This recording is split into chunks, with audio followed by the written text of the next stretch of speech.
What's up, fam? Welcome back to another exciting edition of Keith Walker Books Reads. Today, I'm going to read you a poem, and I don't think it even has a title. It appears in a book titled Wintergirls, which was published in 2009 by Laurie Halse Anderson.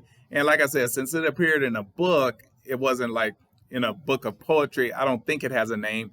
I won't tell you what the poem's about. I'll read it, and you can try to figure it out. After I get done, I will analyze it, and you'll find out what it's about then, if you're still not perfectly sure. All right, so here's the poem from the book Wintergirls.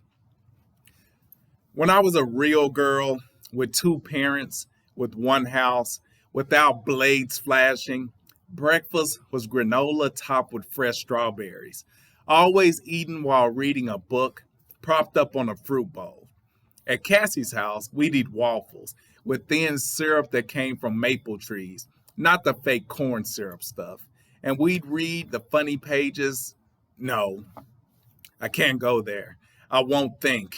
I won't look. I won't pollute my insides with blueberry dazzle pops or muffins or scratchy shards of toast either. Yesterday's dirt and mistakes have moved through me. I am shiny and pink inside, clean. Empty is good. Empty is strong. All right. So if you haven't figured it out by now, this poem is about one of the characters in the book who was going through some tough times in her life. She indicated that she had two parents, so her parents went through a divorce. The main character in this book, her name is Leah, and she suffers from anorexia and self-harm. So the things in the poem that stand out to me that also give you an indication of what it's about. She says, when I was a real girl. So even she has low self-esteem. She doesn't believe she's the same person she used to be, not like a real girl anymore.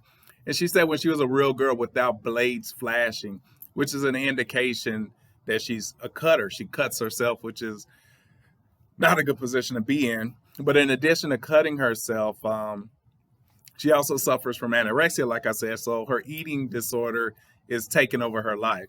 So she said before all of this happened, back when she used to have two parents and life was good, she used to eat regular food. She said breakfast was topped with granola and fresh strawberries. She used to eat it while reading the funny papers, and she'd have fruit and all that stuff, real syrup, corn syrup, things like that. But now in her life, she says, I can't go there. She won't think about it. She doesn't want to look back. And she considers eating pollution. She says, I won't pollute my insides. And the way she describes some of the food, she says scratchy shards of toast. That's not only that imagery, but it has some very good alliteration in that line.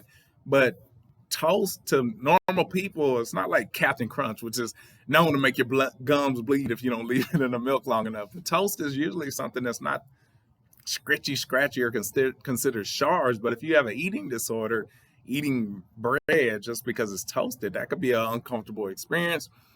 But the worst part is at the end, she says she considers food, she considers dirt. She says yesterday's dirt and mistakes have moved through me. And she says I am pink inside, clean. So she considers her body without any food in it, without any pollutants, which she considers food. She considers this clean.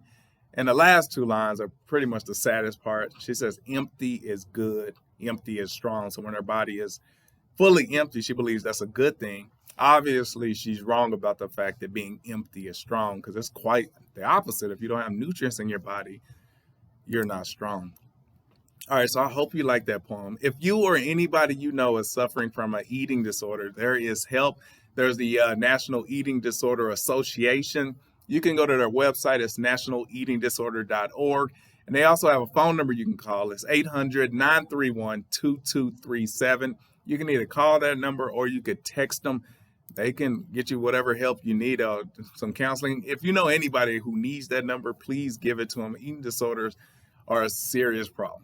All right, so thanks for watching. I hope you liked this video. If so, hit the like button. Let me know what you thought of the poem.